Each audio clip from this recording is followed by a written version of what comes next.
Веднаш по османлиското освојување на Македонија, силен колонизаторски бран од муслиманско население, составено од турски етнички елемент, ја заплеснал земјата. Новите жители најпрвин се населиле во градските центри. Средновековните македонски градови веќе биле оформени и како економски центри и како утврдени стратешки средишта, во чија непосредна близина поминувале значајни патни правци. Поради тоа, најпрвен биле колонизирани градовите како најпогодни центри за контрола на христијанската градска околина. Најпрвен во нив се стационирале воените гарнизони, а за кратко време била воспоставена и новата администрација, составена исклучиво од муслимани. Поголемите македонски градови, како што биле Скопје, Серес, Битола, уште во втората половина на 15-тиот век биле со побројно муслиманско население. Освојувачите настојувале испразнетите населби да ги пополнат со своји лојални луѓе, како и со занаетчии и трговци чии активности пред се биле поврзани со понатамошните воени акции. Византискиот историчар од 15-тиот век, Лаоник Халкокондил, наведува дека султанот Бајазид I го населил Скопје. Доведувајќи многу турци од Европа и Азија, заедно со нивните жени и деца, со цел овој град да прерасне во база за натамошно ограбување и опустошување на илирските земји.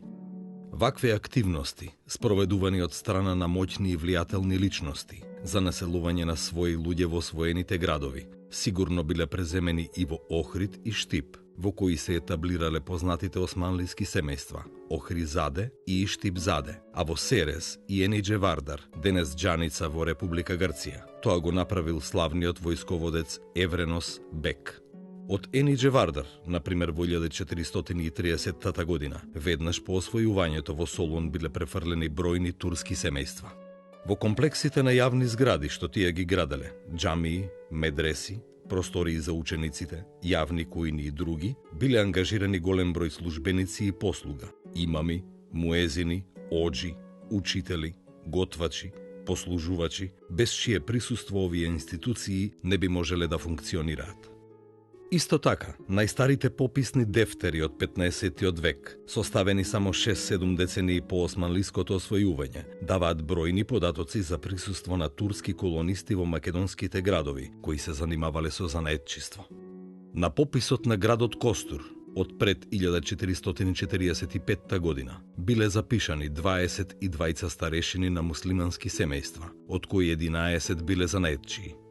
Од исто време и многу посугестивни се примерите со имињата на некои од градските муслимански маала, како што се Демирџи Јусуф, Бурекчи Али, Табак Давлет Хан и Сарадж Дауд во Битола, како и Тузџу Мустафа, Веледи Кујунџи, Казанџи Хајредин, Табак Шахин, Тузџу Сулеман и Сапунџи Јакуп во Скопје. Најважен елемент во колонизацијата на територијата надвор од градските центри биле јуруците, чие населување во Македонија особено било интензивно во 15-тиот век. Нивното доселување било на доброволна основа, но многу често за тоа стоела присила, мотивирана од воените, политичките и економските интереси на османлиската држава. Областите каде биле населувани најчесто биле покрај важните комуникацијски и стратешки правци во Македонија, како што биле Солунската област, Серско, Овчеполе. Освен економска функција, овие номадски сточари имале и важна воена улога, бидејќи дел од нив биле вклучени во посебна воена организација. Македонските јуруци биле организирани во два големи санџака, Солунскиот и Овчеполскиот јуручки санџак. Во секој од овие санџаци имало определен број воени јуручки единици, именувани како оџаци, во чиј состав влегувале по 30 лица. Се смета дека во 16-тиот век во овие оџаци биле вклучени 17.600 јуруци, додека вкупниот број на јуручко население во Македонија изнесувал околу 140.000 лица. Со тек на време, ова номадско население постепено преминало на седечки начин на живот, чие главно занимање, покрај сточарството, станало и земјоделството. Денес, наследниците на овие доселеници живеат во јуручките села во околината на Штип и Радовиш и во Овчеполе. Во време на османлиското владење во Македонија се доселило и бројно еврејско население.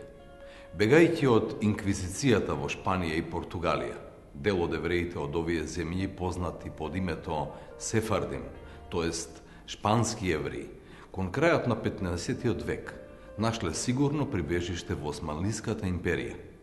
На македонска територија најмногу од нив се населиле во Солун, во кој кон средината на 16 век имало речиси 3000 еврејски куќи. Поради тоа, Солун бил наречен град мајка на Израел. Во пописот од 1528 година за евреите во Штип е наведено дека пристигнале од Солун, а најверојатно и битолските евреи кои потекнувале од Португал и Арагон дошле преку Солун. Истераните евреи од Сицилија и Италија во Македонија пристигнувале преку Дубровник, а по Мохачката битка 1526 година евреи од Буда, Пешта и Алба Реал биле преселени во Кавала, Серес и Драма.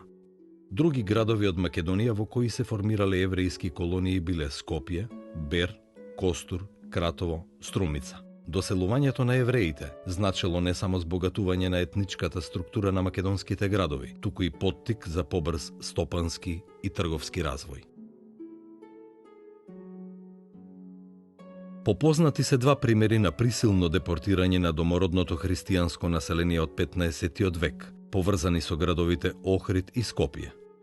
Во првиот случај, султанот Мехмед II освојувачот во 1466 година наредил во Истанбул да бидат депортирани охридскиот архиепископ Доротеј, заедно со многу охридски клирици и болјари, најверојатно поради нивното антиосманлиско дејствување поврзано со востанието на Скендербек.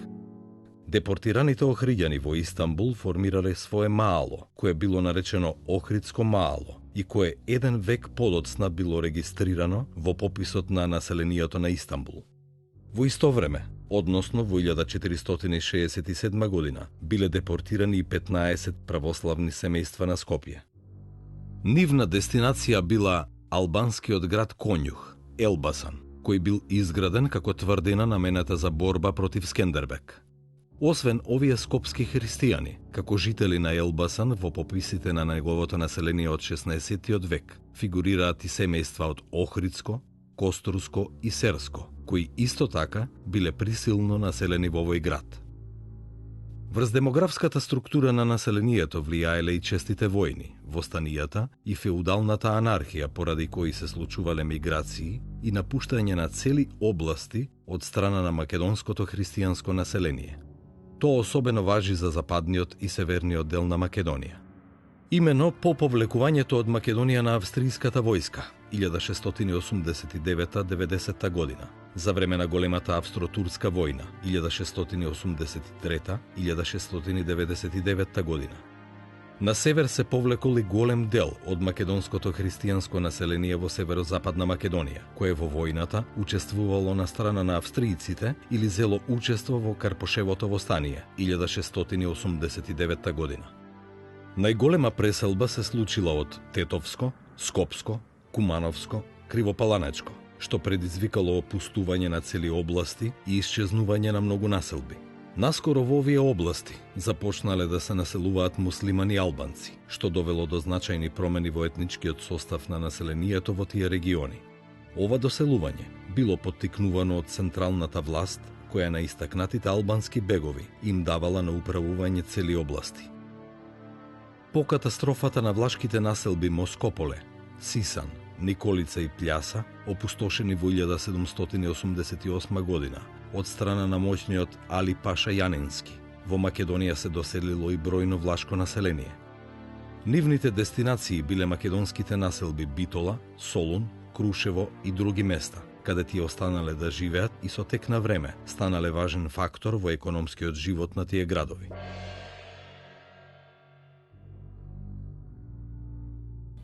Според шеријатскиот закон, немуслиманите во османлиската држава имале статус на заштитени поданици, но според важечките норми, тие немале никакви политички права.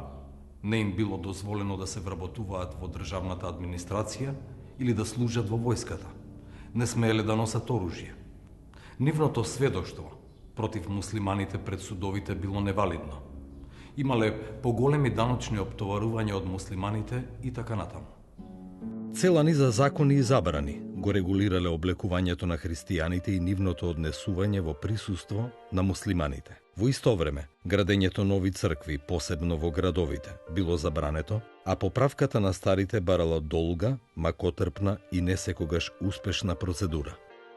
Во вакви услови, кога верската дискриминација значела дискриминација и на секое друго поле, единствениот излез за многу христијани било прифаќањето на исламот. Процесот на исламизација во Македонија започнал уште од самиот почеток на османлиското владење и се одвивал со различно темпо. Тој може да се следи преку зачуваните пописи на населението, кои од почетокот на османлиската доминација па се до крајот на 16-тиот век ги правеле посебни државни комисии. Во тие пописи, исламизираните лица можеле да се препознаат на неколку начини. Прво, по тоа што кон новото лично име на новиот муслиман е додадена синтагмата «нов муслиман». Под два, по тоа што покрај новото муслиманско име на новиот муслиман е додадено татковото христијанско име, например Мустафа Јован, Мехмет Петко, Хасан Стојан и така натаму. И под три, најчесто по тоа што на муслиманското лично име му е додадена синтагмата син на Абдулах, бин Абдулах, што значи син на роб Божји. Оваа синтагма всушност го заменувала патронимот на новиот муслиман и со неа се одбегнувало споменувањето на христијанското име на неговиот татко. Во пописите понекогаш се среќаваат села, во кои сите регистрирани муслимани го носат презимето Абдулах, што покажува дека сите тие порано биле христијани кои го прифатиле исламот. Во текот на целиот 15 век, процесот на исламизација течел бавно и се задржувал речиси исклучиво во градовите. Според пописите на населението од 1445, 1452-53, 1465, 1467-68 година, во повеќето од македонските градови не биле регистрирани исламизирани христијани, а исклучок биле неколку поединечни случаеви во Драма, Сер, Тетово, Скопје и Битола. Нешто поголемо присуство на исламизирани христијани може да се забележи во последната четвртина од 15-тиот век, но повторно тоа се мали проценти кои не представувале никаква закана за демографската предност на христијаните. Во исто време, исламизацијата во македонските села била уште послаба. Според пописот од 1465 година, во кој била опфатена југоисточна Македонија, меѓу вкупно 344 регистрирани муслимани, имало само 8 конвертити, а во 1467-68 година во скопските села имало 14 конвертити од 229 муслимани. Понатаму, во Битолската нахија биле регистрирани 5 конвертити од 93 муслимани. Во Прилепската нахија немало ниту еден исламизиран христијанин од 67 муслимани, додека во Велешката нахија меѓу 137 муслимани имало само 6 конвертити. Вистинскиот бран на исламизација на територијата на Македонија се случил во 16-тиот век и повторно. Исламизацијата била со многу посилен замав во градовите. Според пописот од 1519 година, во градовите од југоисточна Македонија, Штип, Струмица, Петрич, Мелник и Кратово, секое четврто муслиманско семејство порано припаѓало на христијанската заедница. Резултатите и од другите пописи за останатите македонски градови го покажуваат истото. Пописот од 1528 година за градовите Скопје, Тетово, Кичево, Велес, Прилеп и Битола покажува дека 335 муслимански семејства порано биле христијани, или во однос на вкупниот број муслимани во тие градови. Секое четврто или петто муслиманско семејство порано било христијанско, а таков бил случајот и со муслиманите во Бер, Енидже Вардар и Сервидже во 1530 година.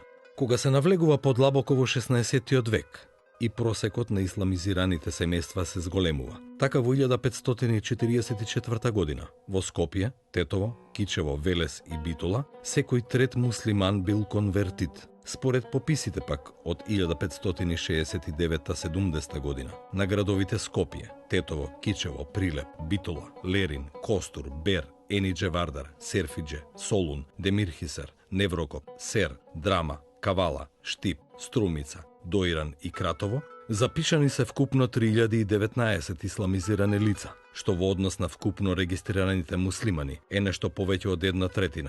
Се разбира, не во сите градови тој процент бил еднаков, но податоците покажуваат дека средината на 16-тиот век е периодот кога процесот на исламизација започнал да се шири со поголеми размери.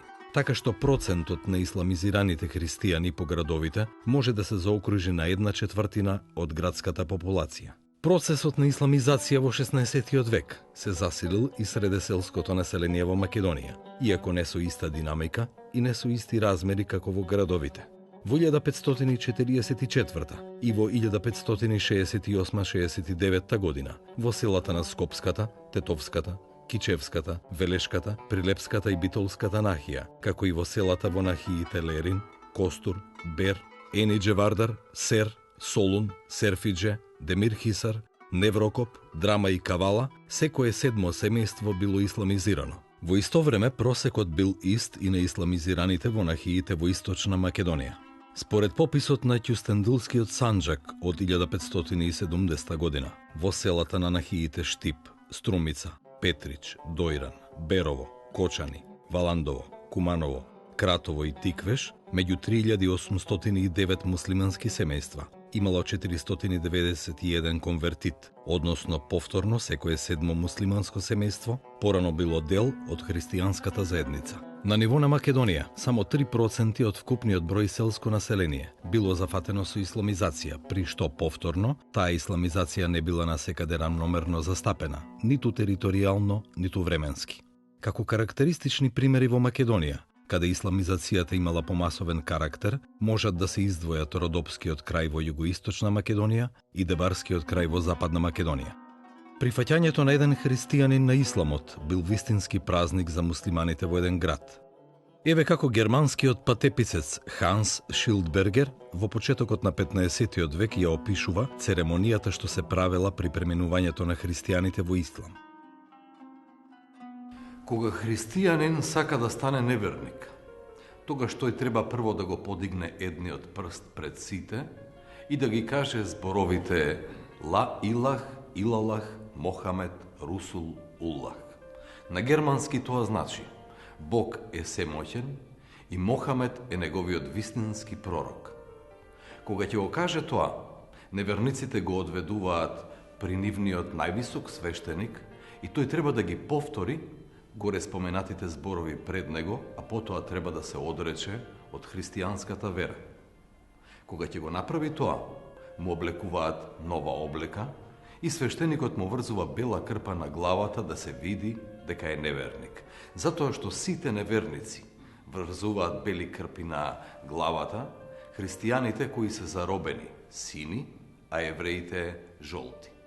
И кога народот ќе се собере, главниот свештеник го качува на конј оној кој станал неверник. Простиот народ треба да јава или да оди пред него, а свештениците зад него. Со нив заедно одат и свирачи, трубачи и барабанџи и го шетаат низ градот, а две верски лица јаваат до него. Неверниците викаат во еден глас и го фалат Мохамед. И кога ќе стигнат до некоја улица, двете верски лица му ги кажуваат следните зборови. Има еден Бог, Месија, Христос, негов слуга, и Марија, негова прислужничка, а Мохамед е неговиот најсакан пророк. Откако ќе го рашетаат на секаде низ градот, го внесуваат во храмот и го обрежуваат. Ако е сиромашен, собираат за него многу подароци, а крупните господари му оддаваат посебна почит и му обезбедуваат богатство што го прават само за да привлечат што повеќе христијани во нивната вера. Исто така, кога некоја христијанка си ја менува верата, ја носат кај главниот свештеник и таа треба да ги каже горе споменатите зборови. Потоа свештеникот го зема коланот на жената, го исекува и од него прави крст, врз кој жената гази во рок од 3 часа. Се откажува од христијанската вера и потоа ги кажува горе споменатите зборови. Ширењето на исламот во балканските поседи на Османлиската империја било тесно поврзано со политиката на Османлиската држава. со социјално-економски и идеолошки фактори и со многу локални специфики. Сето тоа предполагало различност и во формите и во методите на ширењето на исламот. Но еден од основните фактори кој постојано бил присутен во процесот на исламизацијата и кој имал најголем придонес за конвертирањето на христијанското население кон владеачката религија бил даночниот систем. Даночниот притисок бил поголем врз христијаните во селата, бидејќи рајата во градовите имала повеќе можности да му се спротивстави или да се обрати до органите на власта присутни таму. Поради тоа, може да се каже дека основна и речиси единствена причина за исламизацијата на рајата по селата бил економскиот фактор, односно неможноста на друг начин да се избегнат даночниот притисок и тешките услови за живот. Во економско-пасивните краишта, каква што била, например, Дебарската каза, ваквата причина доаѓала до полн израз. Кон овој основен фактор за исламизација треба да се додадат уште неколку моменти. Тука пред се е присуството на дервишите, кои играле значајна улога во поттикнувањето на исламизацијата, а особено на бекташискиот дервишки ред. Со своите проповеди за еднаквост на сите луѓе, толерантен однос спрема другите вери, со нивната догматска блискост до верувањата на балканските христијани, сред кои се уште биле присутни паганските обичаи, тие успевале да убедат дел од посиромашните христијани да го прифатат исламот. Дервишите всушност биле алтернатива на официјалниот сунитски ислам, со имидж на сиромашни божји слуги кои живееле надвор од населбите и кои биле во судир со официјалните исламски представници. Тие биле окружени со ореолот на маченици и за нив биле создадени легенди и верувања дека имаат чудотворна моќ. Нивните гробови станувале култни места кои биле посетувани од муслиманите и од христијаните и каде биле барани чуда за спас од несреќите. Токму во врска со оваа улога на дервишите постоело предание во реканското село Жировница. Според тоа предание, двајца дервиши наречени бабалари дошле од Иран со османлиската војска и се населиле во близина на селото. По еден грабеж на сета стока во селото, бабаларите излегле пред селаните и им рекле дека нивната стока се наоѓа негибната на одредено место во планината и дека треба да појдат таму и да ја најдат, а дека плячкашите ќе бидат казнети. Кога селаните отишле на местото одредено од бабаларите, ја нашле сета стока. Тогаш тие ги повикале дервишите да се населат во селото, но тие останале во својата колиба, од каде што правеле чуда и го штителе населението. Кога умрели и биле погребани, се запалил оган на нивните гробови кој што ноќе постојано се палел сам од себе, пошто тие станале култно место, посетувано и од муслиманите и од христијаните, каде се барало лек против несреќите. Успехот на исламизирањето бил уште повеќе загарантиран, доколку новата вера била прифатена од највидните и најбогати христијани во едно населено место. Исто така, за ширењето на исламот во предвид треба да се има и општествено-политичката ситуација на соодветна територија. Имено, и по задушувањето на востанието на Скендербек во Дебарската и во Охридската област, имало постојани бунтови поради што османлиските власти преземале разни мерки за смирување на овие области. Меѓутоа, не секогаш ги добивале посекуваните резултати. Поради тоа на крајот се прибегнувало кон идејата за исламизирање на непокореното население. Елбасанскиот кадија во 1572 година соопштил дека само вистинската вера може да ги вразуми овие неверници кои се подаваат на венецијанската пропаганда. А Дебарскиот кадија во 1573 година напишал: се додека се ќафири, христијани или неверници, тие ќе се бунтуваат. Поради тоа власта започнала засилена пропаганда за ширење на исламот сред ова непокорно население. На оние што го примале исламот како награда им следувале даночни олеснувања, што ги уживале муслиманите, а некои дури добивале и тимари, со што преку ноќ тие го менувале својот статус и од обична раја станувале припадници на феудалната класа. Најважното од нив секако било ослободувањето од плаќањето на најтешките даноци, арачот и данокот во крв, односно девширмето. Ваквите придобивки, кои се добивале преку ноќ, не можеле да не влијаат силно врз останатите, особено посиромашни христијани. Исто така објавата на султанот Селим II за ослободување на секоја христијанска куќа или заедница од даноци и други намети, ако еден неизин машки член ја прими вистинската вера, бил голем предизвик за многу христијани. Начинот на кој исламот обстојувал сред новите муслимани исто така е интересен феномен. Имено, бројни се елементите кои дури и денес можат да се препознаат во животот на муслиманите, а кои имаат христијанско и паганско потекло, што укажува на фактот дека процесот на исламизацијата не одел ниту брзо, ниту едноставно. Тој процес обично поминувал преку фазата на двоверство или криптохристијанство, која можела да трае долго по прифаќањето на новата вера. Во таа фаза, новите муслимани настојувале да ја задржат врската со старата вера, негувајќи ги старите обичаи, верувања и традиција. За постоењето на двоверството на територијата на Македонија сведочи и фетвата, издадена на 5 ноември 1568 година, која се однесува на Западна Македонија.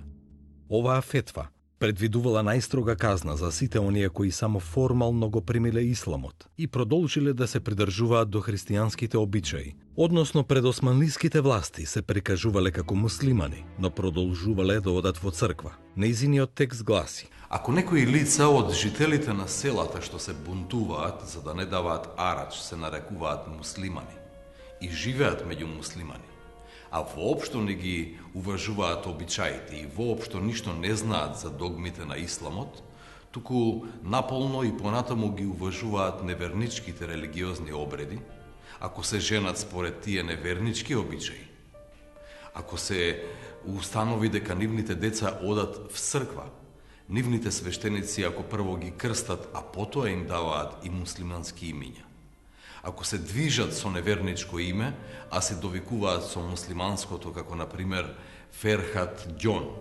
Бери Греш, Хрс Дамјан и Хасан Богдан, и ако се регистрирани во неверничките спискови за женитби, за нив да се издаде честна фетва во која се вели: дозволено е убивање на сите вакви групи. Во овој случај постапете според честната фетва.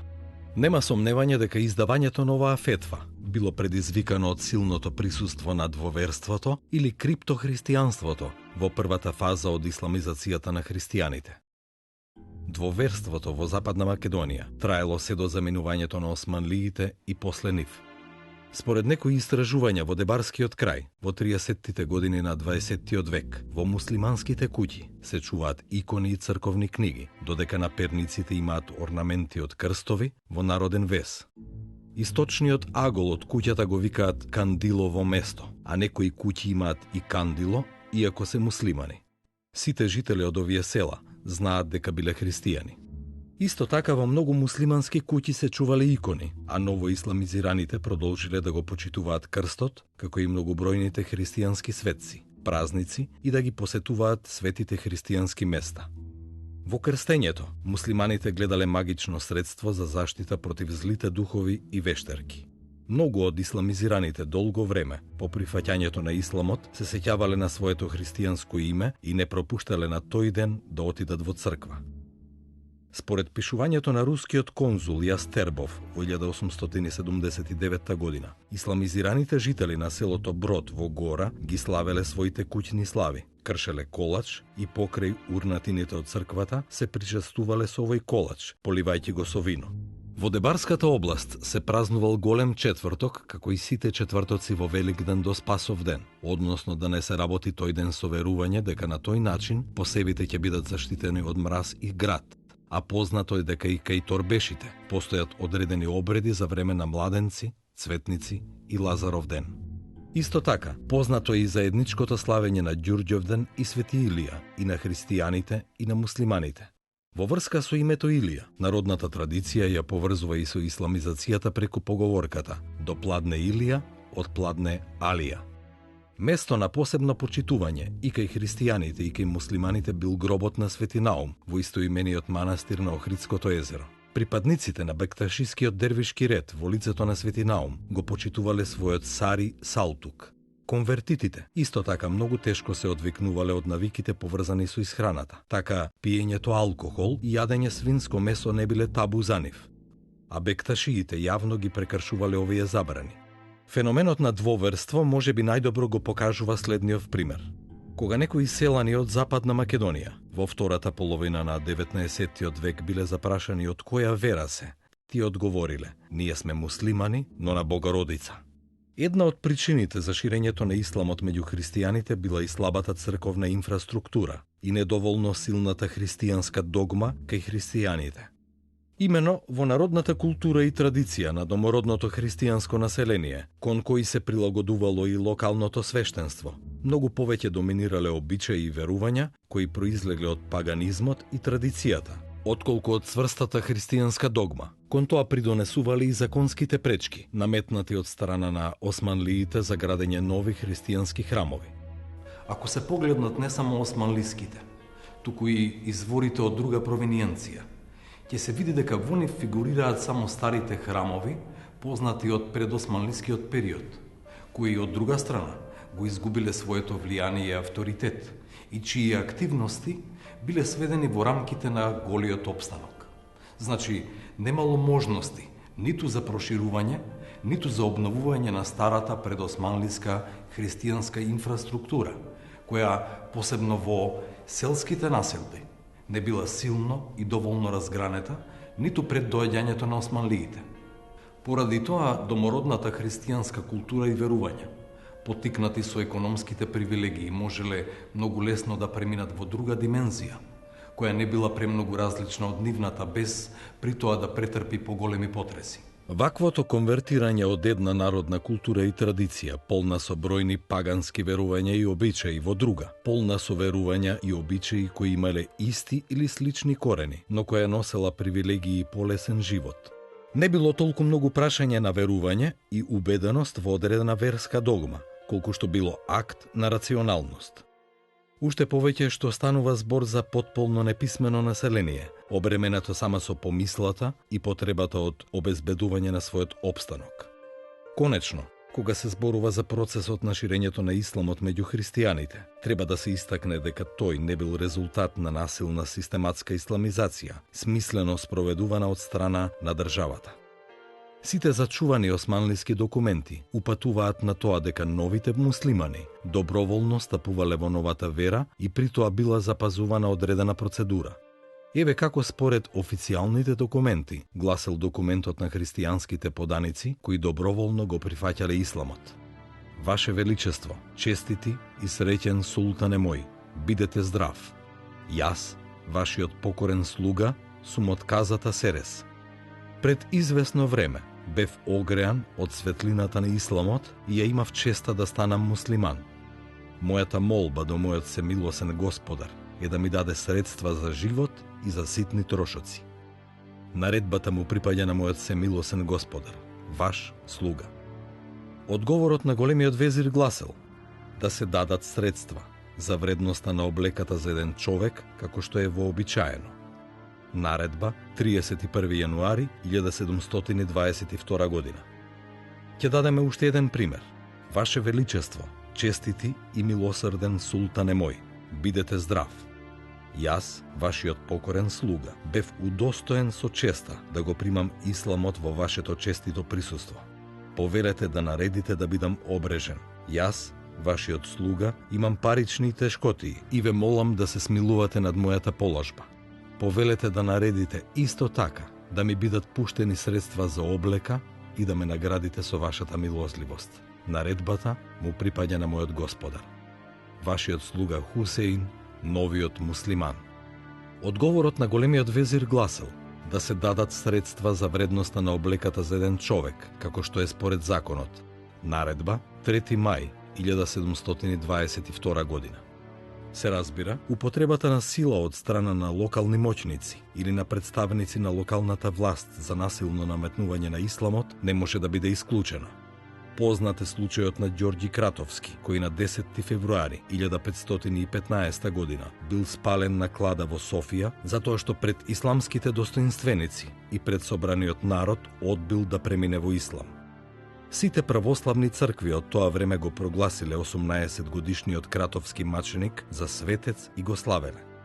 Во 1795 година била погубена и Злата Мегленска од мегленското село Слатина, поради тоа што не сакала да се омажи за турчин и да стане муслиманка. И таа од страна на црквата била прогласена за светица и маченица. Исто така, во протоколите на Солунскиот и Берскиот кадија има бројни записи за насилно исламизирање на христијански жени и моми. Карактеристичен е случајот од 1793 година со жената Виргинија, ќерка на Ѓорѓи од лагадинското село Сухо, која првин го примила исламот, но потоа се покајала и се откажала од новата вера, поради што била затворена. Сепак, најпосле таа се вратила на исламот, го добила името Хатидже и била дадена да живее во куќата на чевларот Махмуд. Вакви примери се бројни во кадиските сиџили и во други македонски градови. И тие покажуваат дека процесот на исламизација, поттикнат од различни причини и спроведуван преку различни методи, траел речиси до крајот на 19. век.